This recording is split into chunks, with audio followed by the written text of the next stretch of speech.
अस्सलाम वालेकुम वरहमतुल्लाहि वबरकातुहू। दोस्तों, मैं हूं आपका भाई हाफिज़ गुलाम मुस्तफ़ा सऊदी अरब से। दोस्तों, जैसे कि आप लोग जानते हैं, वज़ारत मज़हबी उमूर ने ऐलान कर दिया है आप लोगों ने पहली हज दरख्वास्त कब जमा करवानी है। और इसके अलावा दोस्तों, ऑनलाइन पेमेंट जमा करवाने के 3 तरीके हैं। पहला काम अब आप लोगों ने क्या करना है दोस्तों, कौन लोग दरखास्तें जमा ना करवाएं। वीडियो को आखिर तक पूरा सुन के जाइएगा, इंशाल्लाह बहुत अहम मालूमात आप लोगों को देने जा रहा हूं। कोई भी पॉइंट आप लोगों ने मिस नहीं करना। फिर कमेंट्स बॉक्स में आप लोग बहुत सारी चीज़ें पूछते हैं, तो वीडियो को बहुत सारे लोग आधी देखते हैं, स्किप करके देखते हैं, तो इससे बात समझ में नहीं आती। और इसके अलावा अगर आपके कुछ सवालात हैं तो आप कमेंट्स बॉक्स में पूछ सकते हैं। वीडियो को लाइक करें, शेयर करें, हमारे पेज को ज़रूर फॉलो कर लें। तो हम शुरू करते हैं। दोस्तों, आप लोग जानते हैं 3,90,000 लोगों ने रजिस्ट्रेशन करवाई है। वजीर मज़हबी उमूर सरदार मोहम्मद यूसुफ ने फरमाया कि जिन लोगों ने रजिस्ट्रेशन करवाई है वही लोग हज दरखास्तें जमा कराएं, अपना टाइम भी हमारा टाइम भी वेस्ट ना करें। हम आप लोगों को कब से कह रहे थे भाई आप लोग ये रजिस्ट्रेशन करवा लें, ये रजिस्ट्रेशन आप लोगों ने करवाई होगी तो अगला काम भी आपके लिए आसान होगा। अब दोस्तों, हज दरखास्तें कब जमा करवानी है और हज पैकेज क्या है। हज दरखास्त 17 अगस्त से शुरू हो जाएगी। आपको मुबारक हो। बहुत सारे लोग वेट कर रहे थे कि आप लोग कह रहे रोजाना ये बात करते हैं दरखास्त इंशाल्लाह इसी हफ्ते में शुरू हो जाएगी। वो वक्त आ चुका है। अब आप लोगों ने तैयारी पकड़नी है। तैयारी क्या पकड़नी है दोस्तों, आप लोगों ने अपने तमाम तर डॉक्यूमेंट्स मुकम्मल रखने हैं। उनमें दोस्तों पेमेंट है, पहले नंबर पर पैसे आप लोगों ने अभी से ही अपने पास रखने हैं। शॉर्ट हज पैकेज है 13 लाख का, ऐलान हो चुका है। इसमें आप लोगों ने 6,50,000 रुपए पहली किस्त जमा रखनी है।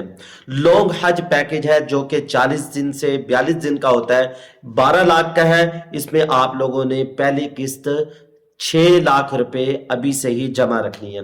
और मैंने पहले भी अर्ज किया दोस्तों, अपने तमाम तर डॉक्यूमेंट्स जिसमें दोस्तों आपका पासपोर्ट है, आईडी कार्ड है और बहुत सारी चीजें जो हमने एक वीडियो में तफसील से बताई हैं, वीडियो यूट्यूब पे पड़ी हुई हैं, आप जाके देख सकते हैं। यानी जो डॉक्यूमेंट्स है वो आप लोगों ने मुकम्मल रखने हैं। पहली रकम जो आप लोगों ने जमा करवानी है वो 50% होगी। जैसे कि मैंने आपको अर्ज कर दिया 6 लाख, शॉर्ट वालों के लिए 6.5 लाख 50%। और बाकी जो रकम आप लोगों ने जमा करवानी है वो दोस्तों अक्टूबर के पहले वीक के अंदर आप लोगों ने वो रकम जमा करवानी है। लिहाजा इतना बड़ा टाइम नहीं है। 17 अगस्त से काम शुरू हो जाएगा, फिर आएगा सितंबर, अक्टूबर, सवा महीने का आपके पास टाइम है। इस सवे महीने के अंदर आप लोगों ने दोनों किस्तें जमा करवानी है। तैयारी पकड़ लें दोस्तों। जो पहली रकम जमा करवाएगा उसकी कंफर्मेशन हो जाएगी, वो सिलेक्ट हो जाएगा। पहले आइए पहले पाइए की बुनियाद पे पहली रकम जितनी बताई है उतनी ही जमा करवानी है। इस सोच में न रहे कि पहली रकम 3 लाख जमा करवाएंगे फिर दूसरी के साथ करवाएंगे। दोस्तों, जो कोटा है जब वो कोटा मुकम्मल हो जाएगा तो बच जाएंगे, उनको वेटिंग में डाल दिया जाएगा।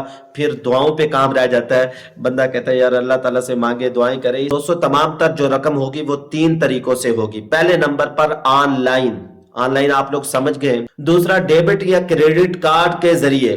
तीसरे नंबर पर बैंक चलान या विन लिंक के जरिए। ये 3 तरीके मैंने आप लोगों को बता दिए। इस तरीके से आप लोग रकम जमा करवा सकते हैं। इसमें बहुत आसानी है। वज़ारत मज़हबी उमूर का हबीब बैंक से मुआहिदा हो चुका है। हर दरखास्तें आप ऑनलाइन पाक हज ऐप के जरिए से और हबीब बैंक के जरिए भी आप लोग करवा सकते हैं। हबीब बैंक में जाएंगे, एक फॉर्म देंगे, फॉर्म को आप लोगों ने पुर करना है। पुर कर लेंगे दोस्तों, आपको एक स्लिप मिलेगी, उसकी तस्वीर उसकी आप फोटो ले लें, मोबाइल में भी रख लें और उसको महफूज रखना है। वही आपका सब कुछ होगा कि आपने हज दरखास्त जमा करवा दी है।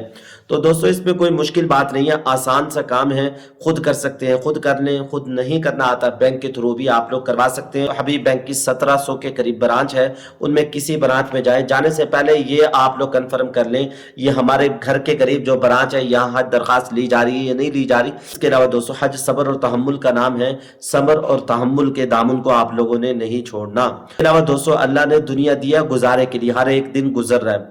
इस दुनिया से आखिरत जरूर बनानी है। आखिरत कैसे बनेगी? नेक अमल से, कुरान से, जिक्र से, इबादत से। हज का मकसूद भी यही है। अलावा दोस्तों, ये आप लोग स्क्रीन पे देख सकते हैं, तो यहाँ भी थोड़ी सी तफसील आप लोगों को समझ आ जाएगी। इसके अलावा दोस्तों, कुछ अगर आप पूछना चाहते हैं, आपके सवालात हैं, कमेंट्स बॉक्स में जरूर पूछ सकते हैं। इंशाल्लाह मैं जल्द रिप्लाई देने की कोशिश करूंगा। दुआ में याद रखिएगा। अस्सलाम वालेकुम रहमतुल्लाहि व बरकातुहू।